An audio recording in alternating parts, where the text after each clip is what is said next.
Sesaat lagi akan Anda dengarkan spesial program Dialog Sambang Parlemen. Acara ini dipersembahkan oleh Dewan Perwakilan Rakyat Daerah Kota Surabaya, Jalan Yosudarso nomor 18-22 Surabaya. DPRD Surabaya, Omah Curhat Arek Surabaya. Assalamualaikum warahmatullahi wabarakatuh. Selamat pagi sahabat Sonora. Terima kasih Anda masih mendengarkan siaran kami Radio Sonora FM 98 Surabaya, part of Kompas Gramedia Radio Network. Nah, sahabat Sonora, pemerintah Kota Surabaya ini bersiap-siap menjadi hub atau pusat penunjang kebutuhan Ibu Kota Nusantara atau IKN di Kalimantan Timur. Wali Kota Surabaya Edi Cahyadi menyampaikan dengan adanya IKN ini maka posisi Kota Pahlawan akan semakin strategis. Surabaya, sahabat Sonora, ini akan menjadi pusat penunjang kebutuhan di IKN, mulai dari logistik, pangan, dan juga kebutuhan lainnya. Termasuk juga hingga jalur lintas tol laut. Nah, sahabat Sonora, sejauh mana DPRD melihat efektivitas dan kesiapan Surabaya menjadi hub dari IKN? Dan apa yang menjadi catatan DPRD Surabaya jika program ini nanti terwujud? Saya Andre Komarudin akan mengajak Anda semua sahabat Sonora pagi hari ini untuk mendengarkan perbincangan kami selama 1 jam ke depan di program spesial Dialog Sambang Parlemen hasil kerjasama Radio Sonora Surabaya dengan DPRD Kota Surabaya. Topik yang kami angkat pagi hari ini adalah Surabaya Song-song menjadi hub IKN. Bersama narasumber kami pagi hari ini ada H. Budi Laksono SH, Sekretaris Komisi A DPRD Kota Surabaya dari fraksi PDIP. Selamat pagi Mas Budi. Selamat pagi sahabat Sonora. Kabarnya gimana Mas? Sehat? Alhamdulillah sehat, baik-baik aja. Ya. Matur nuwun sebelumnya Mas Budi sudah meluangkan waktu untuk pendengar kami untuk ngobrol ganyeng pagi hari Mas ini. Andre. Baik, sahabat Sonora, saya ingatkan untuk Anda semua, kami melakukan siaran secara multi broadcast, artinya Anda tidak hanya bisa menikmati program acara ini melalui radio analog di gelombang FM 98,0. Anda yang ada di wilayah luar kota Surabaya, silakan bisa mengakses ke sonora.co.id. Di sana ada 10 pilihan kota, Anda play Surabaya untuk mendengarkan siaran ini. Sementara kalau Anda ingin menikmati secara visual, silakan Anda bisa mengakses akun YouTube Sonora Surabaya. Real time pagi hari ini kami juga melakukan live broadcast di sana.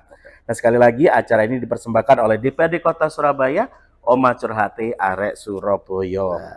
Awal Mas Budi sebagai obrolan mengawali perbincangan kita, Pak Wali pinginnya gitu, Pak Wali Kota pinginnya gitu. Tanggapan Mas Budi? Ya, kalau semua itu kita mengambil sisi positifnya ya. Dalam hal kalau kita ngomong bisnis itu pasti ada pepatah, ada gula, ada semut. Oke. Nah, kan, ya. Pastilah secara otomatis. Kalau Surabaya ini tentunya menjadi gerbang tentunya pintu gerbang untuk bisnis juga mungkin sebagai pemasok atau apapun lah menuju ke IKN. Kalau wali kota memang harus mempersiapkan segala-galanya. Mempersiapkan segala-galanya itu karena ini adalah areanya itu transportasi. Nah, tentunya dengan transportasi ini yang perlu dipertimbangkan atau diperhitungkan itu mulai infrastrukturnya, dan sarana pendukung lainnya. Sarana pendukung lainnya itu kalau kita ngomong hal logistik, ya, logistik itu tidak lepas dari baik armada transportasinya, angkutan ya, itu juga ada darat, ada laut, juga tempat penimbunan sementara itu atau pergudang-gudang. Nah, ini kalau kita ngomong logistik. Di sisi lain itu tentunya pemerintah kota itu juga menangkap bahwa di sana itu ada yang namanya banyak kebutuhan yang dibutuhkan, baik dari konsumsi makanan sehari-hari, kebutuhan pokok, juga ada kebutuhan-kebutuhan, mohon maaf kalau dalam taraf pembangunan ini kan berbagai alat-alat bangunan atau mungkin apa ya yang dibutuhkan di sana, atau SDM-nya, ketenaga kerjaannya. Ini yang paling penting tentunya kalau bisa memang dimanfaatkan oleh warga kota Surabaya, dan wali kota bisa menjemput itu. Tentunya setidaknya baik SDM, baik kebutuhan-kebutuhan yang di sana, nah, tentunya dengan transportasi yang benar-benar memadai. Ini catatan kami kalau memang warga Surabaya. Tapi sebagai tanda kutip juga bahwa setidaknya kesempatan ini dengan berbagai regulasi, aturan-aturan yang mungkin harus jangan sampai akhirnya mohon maaf warga masyarakat berbondong-bondong di sana ada usaha lari ke sana, ternyata di sana dalam taraf kehidupannya ini tidak tertampung. Ini warga Surabaya, kita ngomong warga Surabaya. Ini dia dalam catatan-catatan. Regulasi-regulasi yang ada dari pemerintah kota tentunya saya yakin harus pro rakyat. Kenapa pro rakyat? Jangan sampai dalam hal baik bisnisnya atau lain-lain ini dimonopoli. Dimonopoli. Suatu contoh oleh, mohon maaf, perusahaan-perusahaan raksasa atau besar juga. Kebetulan ini kalau kita berbicara masalah ngomong bisnis, ini tentunya masyarakat ini baik kalangan yang bawah, itu pasti ada kesempatan di sana. Nah ini tentunya masalah yang dalam catatan-catatan pemerintah kota, wali kota benar-benar harus bisa pro kepada warga masyarakat untuk UMKM-nya kan seperti ya, untuk apa kebutuhan-kebutuhan dasar bangunan yang ada di sana. Nah ini juga SDM-nya kalau mungkin di sini banyak pengangguran, nah ini juga tentunya dalam catatan-catatan ada kerjasama. Jadi benar-benar SDM yang sudah benar-benar mumpuni. Sebagai catatan bahwa ini kan untuk Indonesia, jadi bukan karena kepentingan apa ada kedekatan terus semua itu diadopsi oleh mereka-mereka ini yang tentunya bisa skala ini. Kalau kita ngomong bisnisnya, kita ada perusahaan besar juga yang dimanapun dia bisa menguasai. Tapi kalau ini cukup mereka itu perusahaan-perusahaan raksasa itu atau mungkin BUMN, nah ini kan selesai kita nggak dapat kebagian roti itu untuk ini. Nah ini tentunya dari logistiknya ini juga tentunya sangat butuh perhatian, Mas Andre. Itu ya catatan-catatan kita untuk apa sementara seperti itu. Artinya secara potensi, Mas Budi, sangat memungkinkan sekali Surabaya menjadi hub IKN ya. Secara jarak, secara kualitas SDM yang kita punya dibandingkan kota besar yang lain, khususnya untuk mensupport kebutuhan di sana. Ya. Jadi gini, kalau kita ngomong pintu gerbang, kita ngomong Jawa Timur, pasti aksesnya melalui Tanjung Perak. Betul. Ya. Ya, kalau sarana infrastrukturnya ini tidak dibenahi, nah ini tentunya yang jadi permasalahan lagi bagi Surabaya. Ibarat kalau kita ini bisnis ya, ngumpul di sini.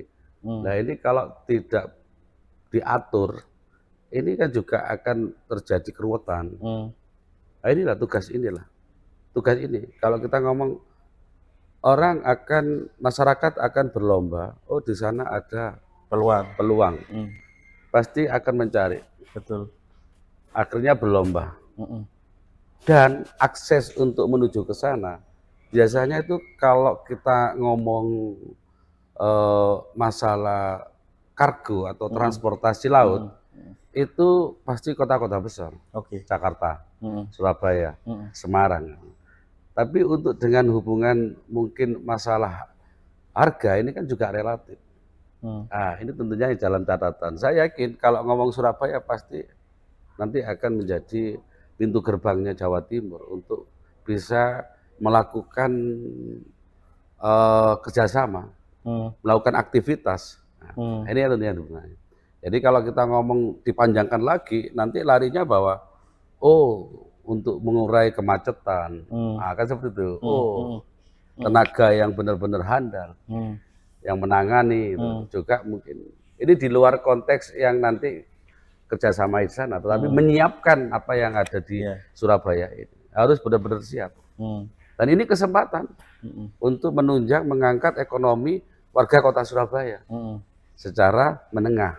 Nah, yang di bawah tadi nanti kerjasama masalah UMKM lah, yang harus bisa dikerjasamakan di sana kan. Kalau kita di luar UMKM. Ya di luar negeri aja ada, kalau apalagi untuk lokal ini kan juga produk-produk kita bisa Surabaya ini bisa dijual di sana. Ini kan mengangkat. Mas Andri, seperti itu sih catatan kami.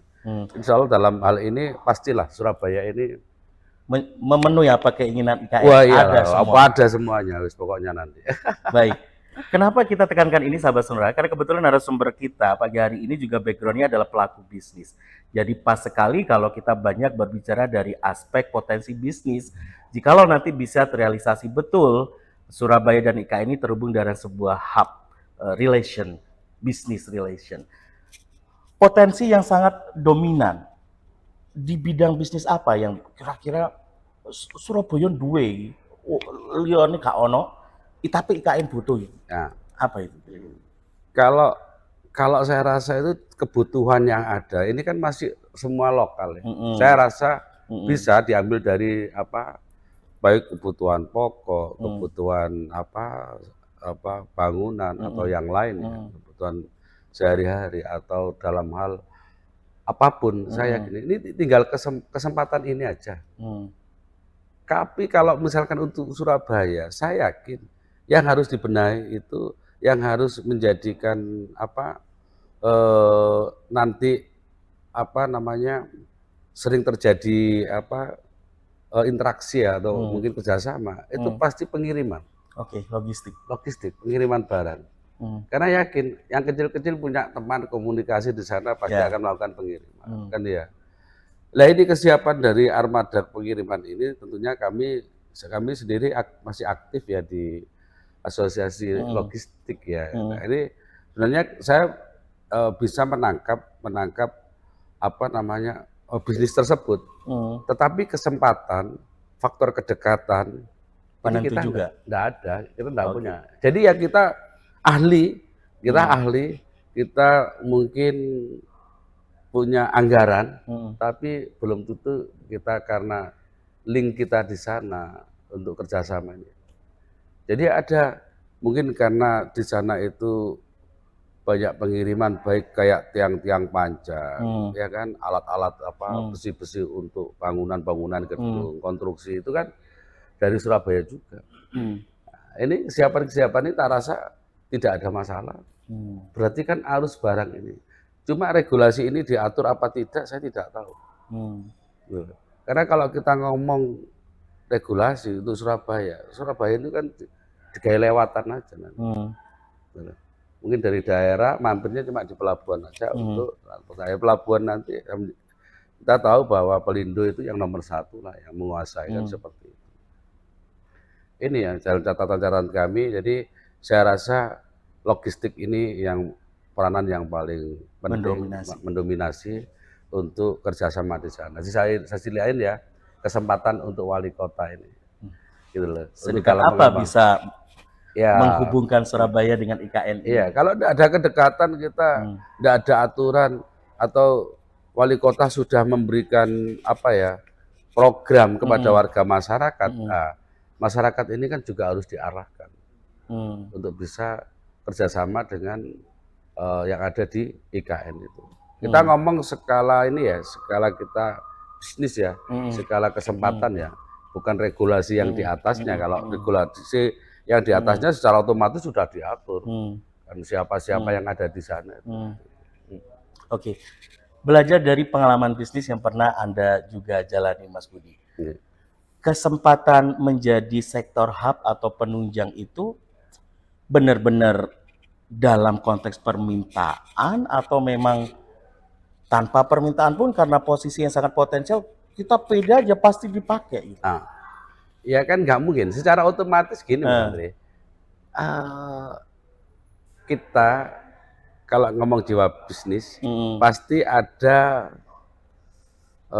cara akal kita untuk mencari apa yang menjadi kebutuhan di sana. Oke. Kan seperti ya. Di sisi lain, di sana para kontraktor, para pengusaha di sana itu juga akan mencari sesuatu yang lebih baik dan murah.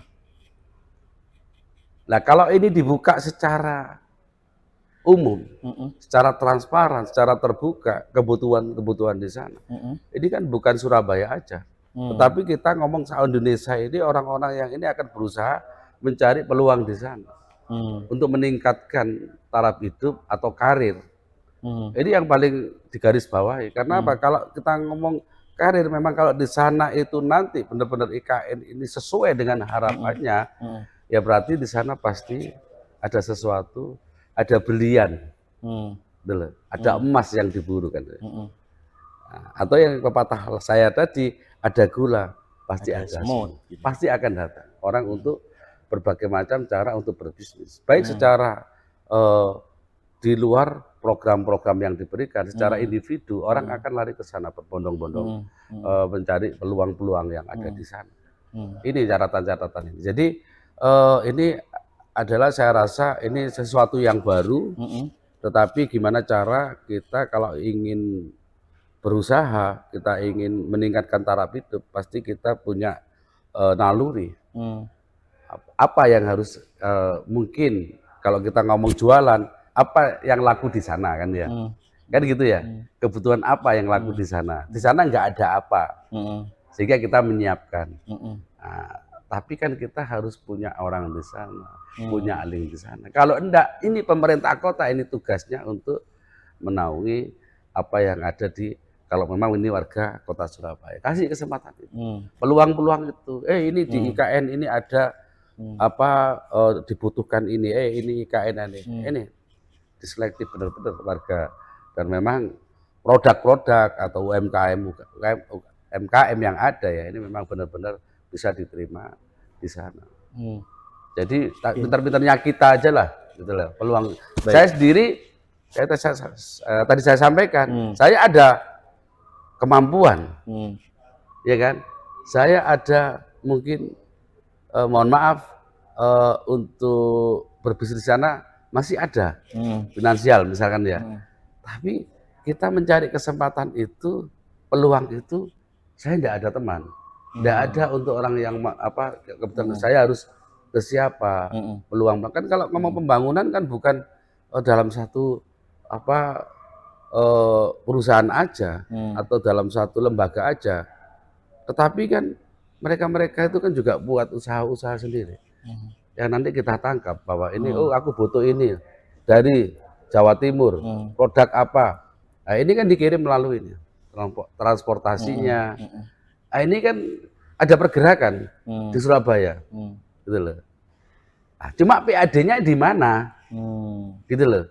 Kalau kita ngomong transportasi, kita ngomong logistik, yang semua adalah bagian dari pelabuhan. Kan seperti itu.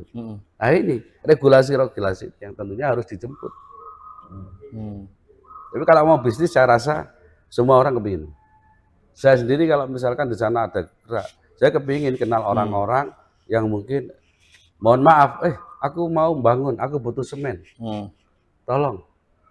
Aku mau butuh besi, aku butuh besi beton mau bangun. Setelah itu saya butuh kursi, meja atau apapun yang mungkin dicarikan di sini untuk kita berbisnis di sana. Sampai door. Kalau kita ngomong bisnis, ada sampai door to door. Kan seperti itu. Sampai terima di tempat. Atau hanya pengapalannya aja. Pot to pot, kan seperti itu. Ini tentunya dalam bisnis ini kita menguasai, tapi kita belum ada peluang atau belum ada kesempatan untuk berbisnis di sana. Artinya gini Mas Budi, operator logistik kita tahu betul kalau sampai Surabaya terhubung dengan Kalimantan dalam penyediaan jasa dan kebutuhan, mau nggak mau tol laut pelabuhannya. Iya. Tol laut sendiri pelabuhan dikelola oleh BUMN, gitu kan? Dipertanyakan PAD Surabaya gimana nanti? Berarti harus ada kesepakatan baru antara Surabaya dengan pelabuhan nanti. Ya, jadi kalau konteks tol laut itu kan mungkin proyek strategis nasional juga ya, Betul. sudah di dalam set plan-nya itu sudah ada persiapan kan ya seperti ya. Tetapi kalau ini sampai ada, berarti ada transportasi melalui darat, melalui jembatan. Oke. Berarti yang harus diatur, kalau saya ngomong pelabuhan, itu armadanya, tracking untuk mengarah muat ke sana. Nah, tapi setidaknya dengan skala perbandingan juga, dengan pengapalan juga tersebut itu perlu dipertimbangkan. Dan apa, kalau memang ini ada, apa yang sudah harus diberikan untuk pemasukan untuk kota Surabaya ini kan harus diatur. Bahasa sederhananya bagi hasil harus jelas. Itu tadi. Kan Oke. yang dilewati ini kan jalur-jalurnya juga bukan jalur provinsi. Kalau kita ngomong di daerah situ itu laut itu di Kalian atau di Perak ini kan ada jalur nasional, jalur lintas provinsi, atau aksesnya kota Surabaya. Tetapi ini di dalam naungan kota Surabaya. Nah, tentunya ini yang menjadi apa ya, azas ya, yang tentunya Surabaya ini skala prioritas dalam infrastrukturnya itu harus benar-benar dibenahi. Kalau sampai ada jalur-jalur laut itu tadi. Tapi tidak tahu planning ke sana itu apakah benar-benar ada dengan jarak yang seperti itu. In case ini hanya perspektif-perspektif aja ya kita bahas karena memang belum resmi juga, belum terjadi juga. Provinsi lain, kota lain tertarik untuk mengembangkan hub IKN dengan kota-kota mereka. Mereka sadar secara potensi kebutuhan tidak ada di kota mereka. Pulaan dalam bahasa sederhananya ke Surabaya, ke Jawa Timur. Gimana kalau sampai terjadi case kayak gitu? Tetap menguntungkankah bagi Surabaya? Makanya apapun ini kesempatan orang di dalam berbisnis. Jadi Surabaya itu, mohon maaf, kalau kita berbicara Singapura, Singapura itu banyak trading.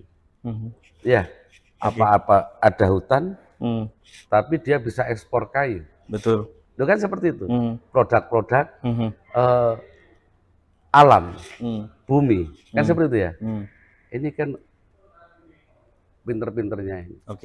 Jadi mengambil peluang kesempatan itu untuk ini. Jadi mulai dari kebutuhan yang ada sampai mungkin kesempatan dari masyarakatnya sendiri untuk bisa mungkin bekerja di sana kan ya. Nah, peluang itu ya peluang macam-macam ya dalam berbisnis ya.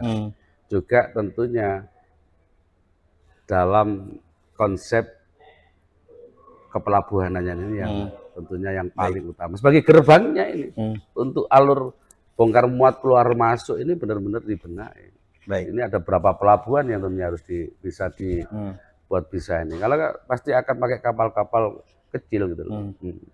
Baik. Nah, sahabat Sonora, sejauh mana optimisme DPRD jika Surabaya ini menjadi hub bagi IKN ini bisa mensupport kesejahteraan masyarakat Surabaya juga semakin baik? Jadi gini, saat ini kan saya hanya melihat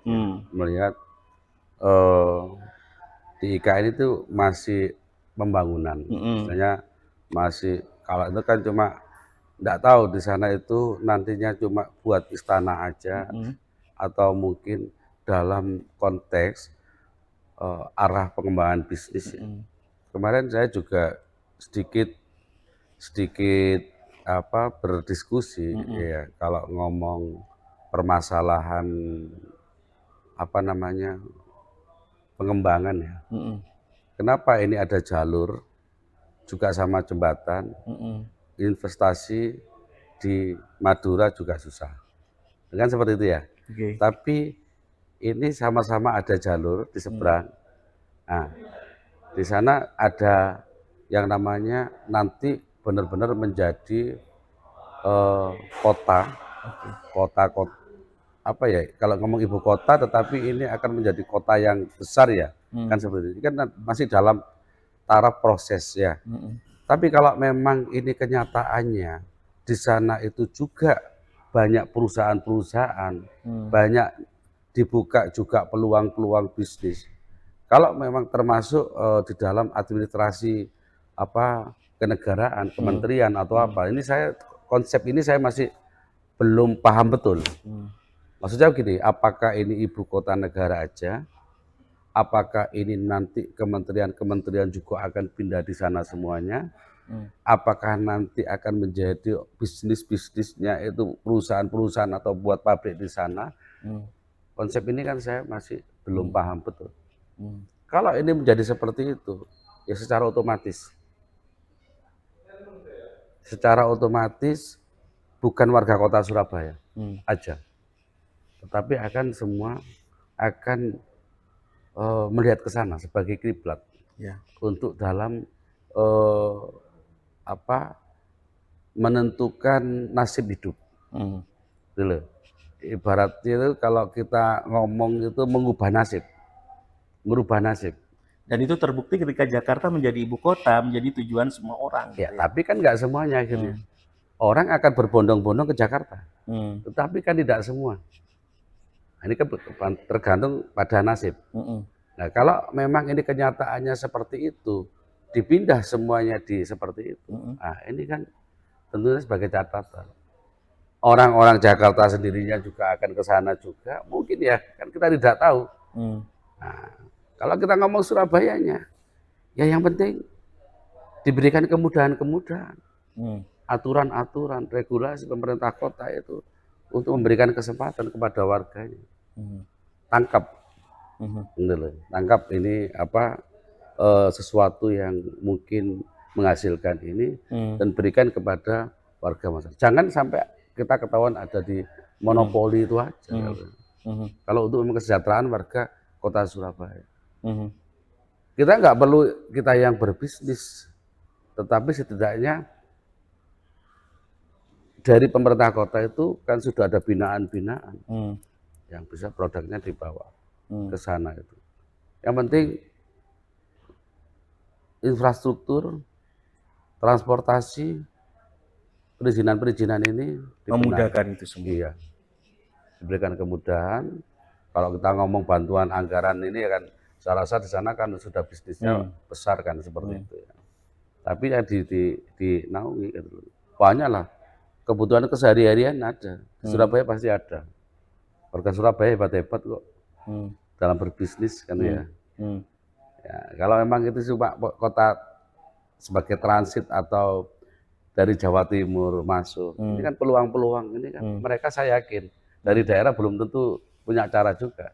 Tapi kalau diajarkan untuk warga Surabaya, untuk cara berbisnis, untuk cara kebutuhan ada di sana, warga Surabaya akan cari daerah juga. Atau bukan dari ini ya, kalau kita ngomong skala luas, mereka orang-orang hebat ini secara pribadi akan mendatangkan barang bukan dari produk sendiri, import. Biar duit tambah nekokno barang yang dari luar negeri. Nah, ini pinter-pinternya kita aja lah. Sekali lagi regulasi ini menjadi faktor penentu ya. Iya. Nah, regulasi yang pro kepada warga masyarakat. Jangan sampai regulasi ini pro kepada perusahaan-perusahaan besar, BUMN.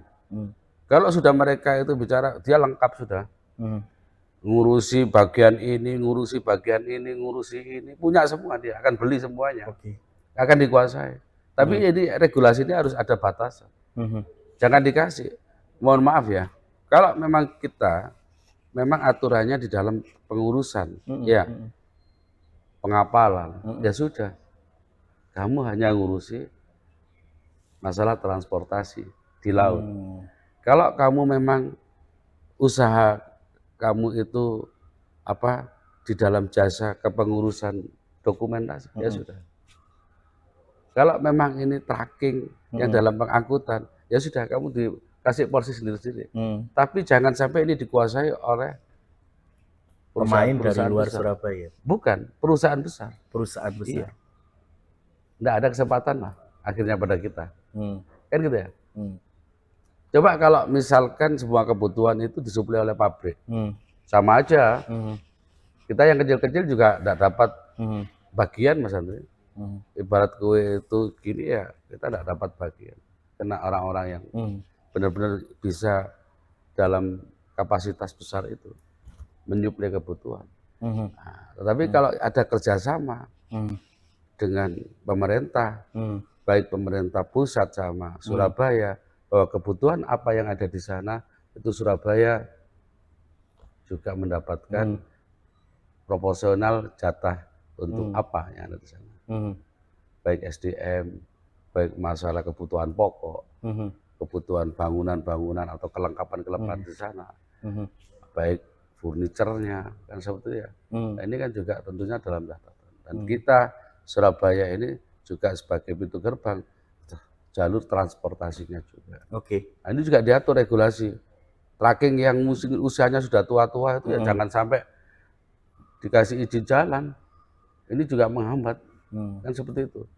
Ada aturan tahun berapa sudah seperti di luar negeri. Oke. Baik. Artinya kalau sampai deal Surabaya dengan IKN untuk sebuah project hub, tidak mungkin Pemkot akan bertindak sebagai operator pelaksana. Pasti dia akan mencari operator pelaksana yang nanti melalui mekanisme tender atau apa gitu kan. Sebisa mungkin jangan perusahaan besar. Betul. Hilirisasi warga UMKM. Betul. Yang dikendalikan, diatur oleh pemerintah kota. Kalau ingin mengangkat warga masyarakat kota Surabaya. Kalau cuma kontak para tadi yang berduit pengusaha besar, ya selesai. Tapi kalau azas keadilan diterapkan untuk warga, mengangkat ekonomi warga masyarakat, mengangkat derajat atau martabat dari warga kota Surabaya, ini pro. Foto ini nggak usah kontak yang besar-besar, tetapi kita pakai UMKM itu kebutuhan. Galangan-galangan itu kan juga ada. Kan seperti itu. Kalau walaupun pabrik kan sudah selesai. Kan gitu. Akhirnya bukan bisnis untuk yang pro kepada warga masyarakat kesempatan ini, tapi dikendalikan orang-orang dekat. Orang-orang yang punya kepentingan sendiri. Tapi kemudian ada pembenaran seperti ini, alasan pembenaran seperti ini Mas Budi. Lek pabrikisasi, kuota jumlah permintaan tercukupi. Pasti. Kalau yang non pabrikasi, khawatirannya tidak bisa tercapai yang namanya target kuota kebutuhan jumlah barang. Kalau kita ngomong yang namanya dalam konteks pembangunan secara ini ya, itu kan bukan satu lembaga badan besar, kan banyak PT-PT yang mendirikan ini, kan seperti itu. Dan saya yakin mereka juga butuh tidak yang pabrik, saya yakin. Tetapi cara gimana, prinsipnya itu pemerintah kota benar-benar bisa mengambil kesempatan itu untuk pro. Kita ngomong, mohon maaf, kalau kita ngomong pembangunan aja ya, mohon maaf, nama-nama yang terpampang besar itu selalu itu sudah aja. Jelas kan ya. Nah, kan gitu aja. Mana yang kecil bisa hidup, yang kecil tetap dikasih kecil, kan gitu. Mana bisa besar, kan, kalau perlu didek yang kecil supaya nggak bisa besar. Baik. Maunya mereka seperti itu. Menarik ini Mas Budi ya, ketika kalau kita berpikir ya mohon maaf Mas Andri, ini kan cuma kita itu kan ngobrol-ngobrol santai betul aja. Tapi ini fakta yang memang harus disampaikan gitu loh. Apa ya, ini kan berdasarkan, mohon maaf, pengalaman saya, wawasan saya sendiri seperti itu ya kan. Karena kita masih bukan sebagai pelaku, tetapi masih jadi pendengar, bukan pengamat. Saya belum mengamati sama sekali, tapi cuma mendengarkan. Jadi cuma selentingan yang saya tahu aja. Apakah ini program yang IKN ini sampai seperti itu, ini kan benar-benar ini bisa jalan sebagai penerusnya, itu kan saya juga tidak tahu. Apakah ini dipaksakan dengan kondisi seperti itu kan tidak tahu. Tapi setidaknya kalau memang ini benar-benar ini bahwa pemerintah kota harus hadir untuk tentunya mengambil sisi baiknya untuk kesejahteraan warga kota Surabaya, kesempatan-kesempatan. Juga tentunya bekerja sama lah dalam hal infrastrukturnya ini dibenahi karena akan menjadi pintu gerbang untuk transportasi. Pembenahan. Berarti harus ada anggaran PAD lagi yang dikeluarkan. Kan ada jalur nasional, ada jalur provinsi. Tapi lewatnya pasti tidak lepas dari Surabaya. Ya ini pembenahan ini kan bukan dari Surabaya nggak nutut. Kan gitu. Pastilah kalau sudah ada di sana pasti ada mungkin proyek-proyek strategis nasional itu ada di Surabaya. Yang penting tidak mengganggu atau menggusur atau setidaknya membuat masyarakat resah. Oke, baik. Potensinya besar dari sisi bisnis, kemungkinannya bagus, tapi banyak hal yang menjadi catatan harus dibenahi kalau memang benar-benar terrealisasi Surabaya menjadi hub-nya IKN. Ya. Sisi regulasi, kemudian sisi kesiapan prasarana dan sarana, semuanya harus dibenahi. Dan tentu saja, yang paling penting dari semua upaya ini, sahabat sonora, adalah pemberdayaan masyarakat. Melibatkan masyarakat di dalamnya untuk pemenuhan kebutuhan apapun, support untuk kayak gitu, kira-kira ya Mas Budi. Oke. Mas Budi, ada yang ingin saya tambahkan terkait dengan potensi kehebatan Surabaya terkait di bidang ekonomi menurut pengamatan Anda sebagai pelaku bisnis? Walaupun tadi oke lah Surabaya ibu kota kota terbesar kedua di Indonesia, apapun ada di Surabaya. Bahkan daerah lain katakanlah kalau yang jadi hubnya IKN, barang di kota yang nggak ada, dia pasti kulaannya di Surabaya. Gitu kan? Oke. Sebenarnya potensinya besar sekali sebenarnya. Jadi gini, kalau ngomong Surabaya, Surabaya sendiri apa ya, dengan konsep-konsep arek-arek Surabaya sekarang justru ada kota lama ya, kota lama apa kota tua itu? Kota tua dan kota lama juga ada. Ada tempat-tempat yang sudah semakin ini untuk meningkatkan UMKM. Ini sudah berbenah, hebat-hebat. Tapi potensinya itu secara otomatis ya sangat luar biasa, pasti itu mudah-mudahan ini ya kalau memang gitu loh, kita itu kan kalau nggak ada apa istilahnya perantaranya, nggak ada arahan nggak ada, ini sudah jelas gitu loh, di sini tuh ada sesuatu yang ada emas gitu loh. Menggiurkan dalam tanda petik. Kelihatan. Tapi kita kan nggak akan tahu untuk menuju ke sana. Pasti butuh kebijakan, butuh aturan. Dan itu yang belum gamblang sampai sekarang ya. Kita nggak bisa langsung ke sana. Tapi setidaknya kalau kita ngomong bisnis produk kita bisa sampai ke sana yang diatur. Kita punya daya saing sebenarnya. Ini pinter-pinternya ini aja lah. Kesempatan itu harus ada memang, dan pinter-pinternya membangun kedekatan juga dengan IKN Pemkot Surabaya. Usaha. Oke, baik. Kalau kita berbicara tentang potensi Surabaya menjadi hubnya IKN ini memang nggak pernah ada habisnya, sahabat sonora ya. Secara daya kompetitif kita punya, cuma memang kalau kita berbicara pada aspek bisnis, regulasi ini sangat penting untuk dimudahkan.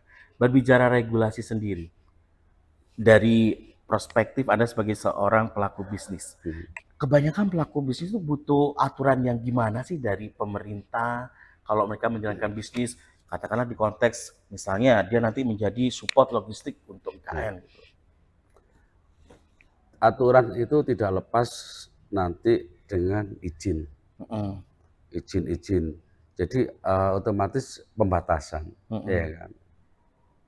Jadi kalau memang sudah dikonsep mengenai peraturan itu, peraturan itu tentunya yang menguntungkan. Bukan peraturan yang justru kita ada kesempatan tapi aturan ini diperketat. Boleh. Aturan ini dipertegas, diperketat supaya tidak justru menjadi permasalahan. Jadi juga ada keterbatasan, gitu loh. Nggak semua orang. Kemarin kalau kita ngomong transportasi, kalau di sana memang nanti jalur kontainer itu jalan, ya kan?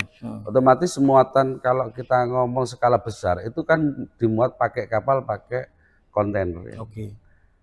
Oh, ini menggiurkan. Bisnis namanya depo yang nanti tempat penitipan kontainer. Tetapi dia tidak berpikir aksesnya ke depo itu mengganggu. Nah ini kan tentunya ada catatan-catatan. Boleh perizinan, tapi benar-benar ini harus ditegakkan. Jangan sampai setelah diberikan kemudahan akan seperti jamur tumbuh di musim hujan.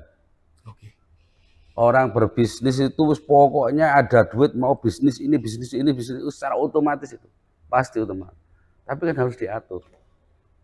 Nah, jadi antara kemudahan, tetapi setidaknya bukan karena kedekatan. Baik. Ini bisnis ini sangat bagus kalau dalam hal nanti logistik. Baik, Mas Budi, kalau obrolan gayeng ngalir tuh ya, nggak terasa waktu cepet banget ya Mas Budi ya. Kita harapkan sahabat Sonora yang mendengarkan obrolan kita nih juga merasakan apa yang kami rasakan. Begitu cepatnya obrolan waktu ini. Harus kami akhiri sampai di sini. Di penghujung obrolan ini, sebagai apa ya pesan dan harapan dari Mas Budi untuk masyarakat Surabaya kalau dikaitkan dengan benar-benar nanti andainya realisasi Surabaya menjadi hubnya IKN, monggo Mas Budi. Ya, jadi tentunya kesempatan ini bukan terus kesempatan yang saya mungkin memberikan apa ya gambaran. Jadi peluang-peluang ini tentunya bisa dimanfaatkan. Tetapi janganlah sampai seolah-olah ini menjadikan sesuatu yang harus diburu. Karena tanpa ilmu, karena tanpa pengalaman. Nah, seperti kalau kita merantau, kita tidak ada bekal, tidak ada sahabat, ya jangan sampai nanti ini. Ini tentunya dalam catatan. Kalau memang pun diatur, ini tentunya diberikan kesempatan untuk warga kota Surabaya dengan berdasarkan keahliannya untuk bisa mengadu nasib.